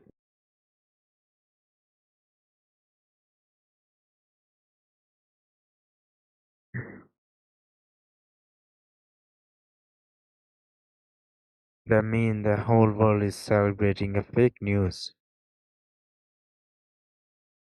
Yeah, I don't know if the whole world is still celebrating I mean, I don't think most of the people that come in here, even if they believe the Earth's a globe, they call bullshit on the India and NASA. Well, not most people, but quite a lot of people call bullshit on the footage. I'm, People that have looked into it. I mean, I can I'm post you one some of them, NASA but footage now. I could post you some NASA footage that NASA claims to be real footage. It looks so ridiculously fake that I don't know how anyone can take it seriously.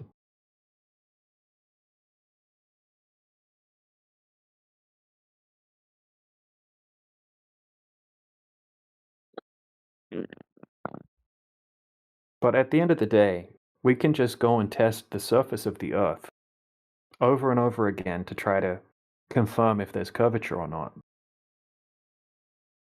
rather than having to believe in pictures from space. We can just go and test if they actually match up with reality. But DJ, bro, why do you think that governments are lying to us? And every single government is lying to us. Yeah, I That's the mean, are they lying though? What are you lying about? What in particular? Going to space or lying about the globe? yeah, the Earth, the lying globe, I about like don't. what? I even don't think. I don't think most people that work for the government or the education system or scientific industries, I don't think that they're lying. I think that they are just repeating the information that they learnt at school. They're just memorizing the textbooks and repeating it to people. They're not going out and actually checking. They're not going to college and they're not saying, "Oh, professor, how do we really know that the Earth is a globe?" That's not a question that they're asking. They were taught that it's a globe their whole life. They've never questioned it for the most part, right? They've But not gone and tested it. let's say that India landed on the south pole of the moon, and NASA appreciated it. So why both the India Space Organization and NASA, why they both are lying? Well, why would they not? I mean, if they're both lying and it further confirms that people can go to the moon, it's going to add more legitimacy to whether NASA went to the moon. Someone else war did on, it too. It's going to say, okay, well, that's more evidence that we went to the moon because look, somebody else has also done it.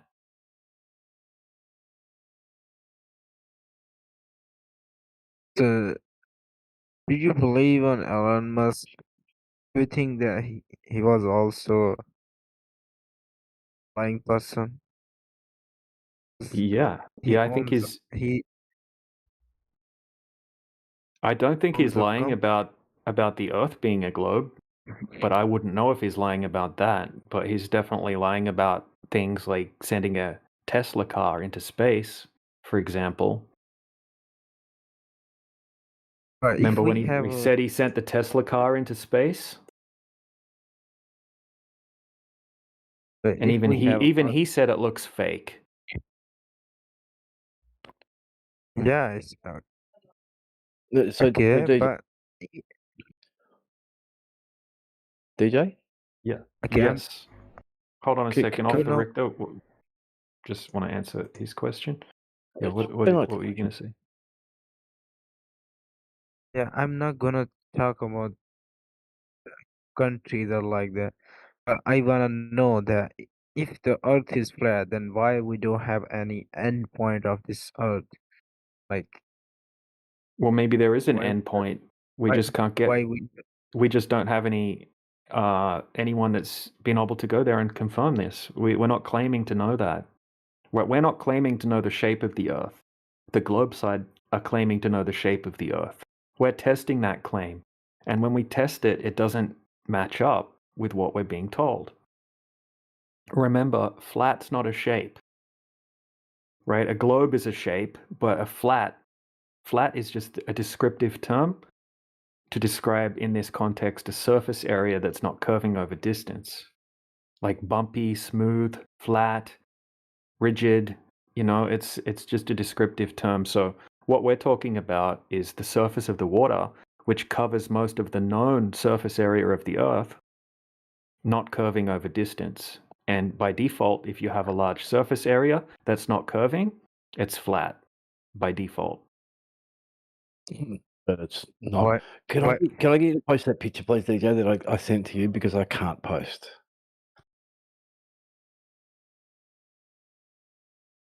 Sure.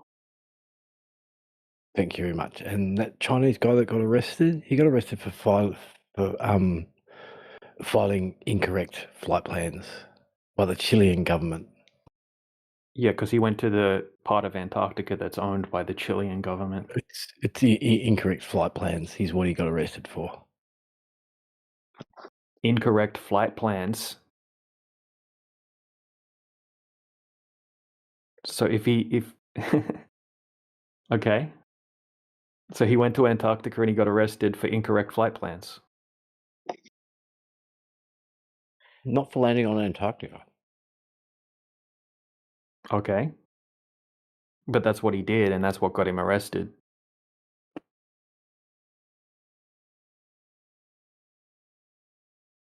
Getting into trouble and being forced to land on Antarctica was what drew it to attention that he had filed incorrect flight plans. If he didn't get in trouble and he didn't need to land in Antarctica, no one would have been any the wiser. Okay. So who's gone to Antarctica and not got in trouble without a permit? About 10,000. I think it's about, no, I think 2022, there's 106,000 people, I think, visited Antarctica as tourists. Yeah, they all had permission through the jurisdiction of the tour company or travel company that they were going there with, whether it be a flight company that does the drive-by tours from Australia, okay, to a particular section of Antarctica that's owned by Australia or designated to Australia, and then the other ones going from Chile or whatever, okay, they have permits, right? They have deals with the government where they need to have permission. We're talking about an independent person going there, not with a tour group, not with an organized tour group that's government run. You said you could. It's not government run; it's private enterprise. You said you couldn't go there unless you had extremely difficult to get permits. So the story's changed. No, it isn't. So you can go with the tour you need to get a you need to go through a designated. Don't need any permits. Yeah, that's not free exploration, though, is it? I said freely explore. Yeah, so that none of them are freely exploring Antarctica, are they? They're going to designated zones on tours. It's not free exploration. You can't just jump on a boat yourself and just go to Antarctica past 60 degrees south without permission. Can you go to the Ukraine without getting permission? Can you go? Can I land in America without permission? No, you can just get get permission. You can easily get permission to go to the Ukraine. I could drive there right now, probably, and get across the border with just a basic tourist visa. Paperwork, yeah, passport. Yeah, so it's probably $50 or if not free, and you just fill out a form and then you can go. It's not the same deal when it comes to freely going to Antarctica. For example, there was a US Navy SEAL that just wanted to carry a little, to tow a little sled across a little section of Antarctica for an endurance challenge. And he had to raise over $1 million to pay for all of the conditions that went along with his permit just to be able to drag a sled across a small section of Antarctica. He had to pay hundreds and hundreds of thousands of dollars to have safety teams on standby. And he had to pay, he makes videos on Instagram explaining all of the crazy costs, right? Because he had to raise the money independently, which he did do, and he did go there. But it cost him over $1 million just to land there and drag a little sled across a certain section because of all of the restrictions that were basically requirements to be able to get the permit to do what he was doing. It's not as simple as just getting a visa and going to Thailand or something like that. I understand that. It's a false analogy. Which country's just going to leave you to die? None of them. They're going to have to come and get you if you get into trouble. Yeah, that And to doesn't make change the fact that it's expensive They and need to make difficult sure- and that there's restrictions to the permit. Yeah, all of those things. Okay, so you can give reasoning for it. I'm not saying there's not reasoning behind it. Anyway, it's 4 in the morning. You still haven't posted that picture. I've got to go to bed. Thanks for having me. You're welcome. Yeah, hold on a second. Hold on a second. I got the picture ready to post here. Okay. All right, so explain the picture. It's uploading now.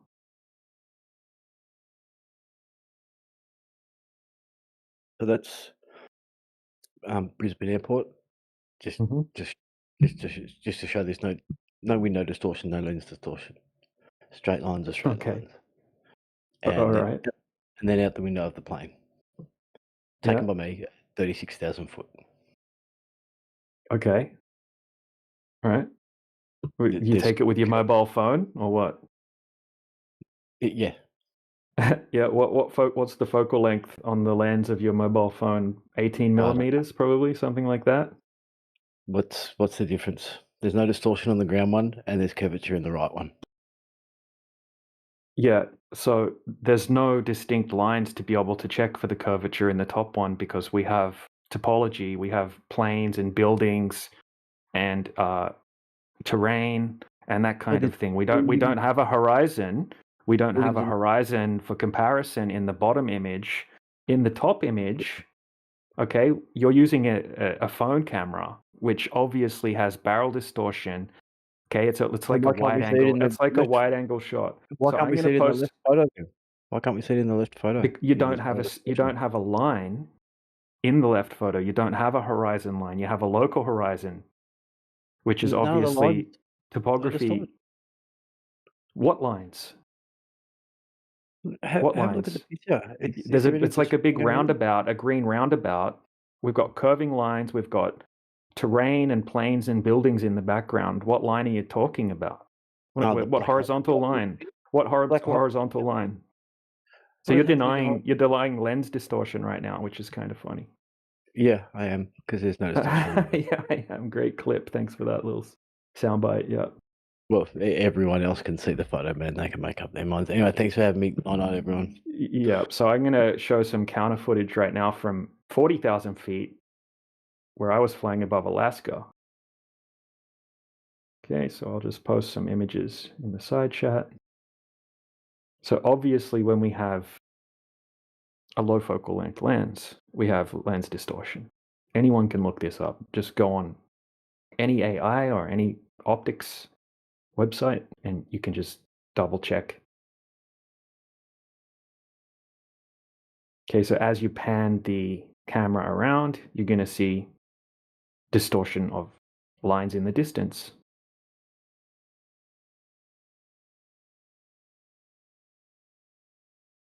Happens every single time.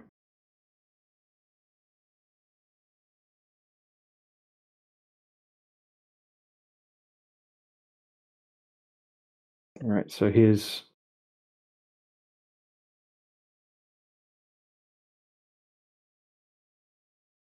two pictures, horizons above the center of the frame and horizons below the center of the frame, 40,000 feet. All right, we see convex horizon in the top one and a concave horizon in the bottom one, proving that it's just lens distortion. The Glober's arguments are getting weaker by the day.